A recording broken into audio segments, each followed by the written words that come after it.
রাসূল সাল্লাল্লাহু আলাইহি সাল্লাম বাহুর কথাও আমরা পাইলাম, হাত ধরার কথাও পাইলাম, কবজি ধরার কথাও পাইলাম, তিনটা বর্ণনা সহিহ। কোরআন এবং হাদিসের অপব্যাখ্যা করলো। বুখারীর উপর আমল হয়, তিরমিজির উপর আমল হয়, আবু দাউদ শরীফের উপর আমল হয়। কোরআন এবং হাদিসের অপব্যাখ্যা করলো। নবী সাল্লাল্লাহু আলাইহি সাল্লাম তার ডান হাত বাম হাতের উপর রাখছে, ফিস সালাতি তাহতা সুররা, নামাজের মধ্যে নাভির নিচে তার হাত রাখছে। এই হাদিসের সনদ সহিহ। আরে নগদ মিথ্যে। এটাও হাদিস, তবে এই হাদিসটা জাল।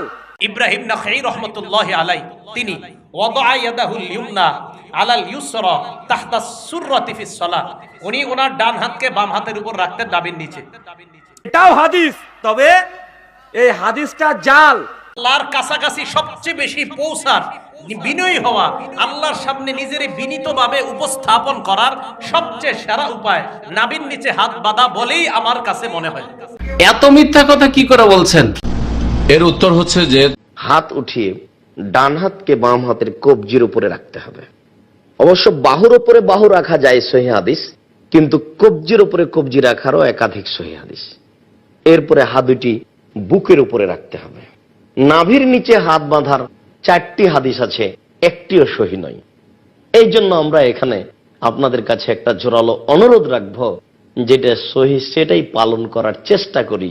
আল্লাহ কবুল করুন। মানুষে বলে যে তিনি বলেছেন যখন তোমরা নামাজ পড়বে নাভির নিচে হাত বাঁধবে। আবু দাউদে একটা হাদিস আছে, আবু দাউদ খণ্ড নম্বর 1 বুক অফ সালা, বলা হয়েছে নবীজি নামাজের সময় নাভির নিচে হাত বাঁধতেন। তবে এটা জয়ীফ হাদিস।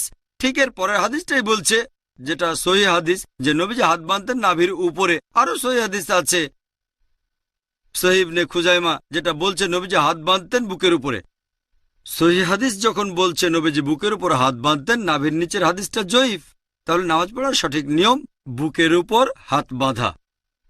তার মানে এই না যে ইমাম শাফির সব কথা ঠিক অথবা ইমাম আবু হানিফা তারা দুজনেই শান্তিতে থাকুন, তিনি ভুল। এরা সবাই বিখ্যাত বিশেষজ্ঞ, তাদের শ্রদ্ধা করি, তারা মহান আলেম। তবে আমরা বুঝতে পারছি না যে সেই সময়ে সব হাদিসই লিপিবদ্ধ হয়নি। আমাদের নবীজির জীবদ্দশায় কোরআন লিপিবদ্ধ হয়েছিল, এটা নিয়ে কোনো সন্দেহ নেই, নবীজির নিজস্ব তত্ত্বাবধানে। তবে হাদিস লিপিবদ্ধ করা হয়েছে নবীজির ইন্তেকালের 50 বছর পর, 100 বছর পর বা 150 বছর পরে। এই বিশেষজ্ঞগণ অনেক আগে এসেছেন, আর যেহেতু তাদের কাছে সবগুলো সহিহ হাদিস ছিল না, তারা তখন যে ফতোয়া দিয়েছেন সেগুলো তাদের তখনকার জ্ঞানের ভিত্তিতে।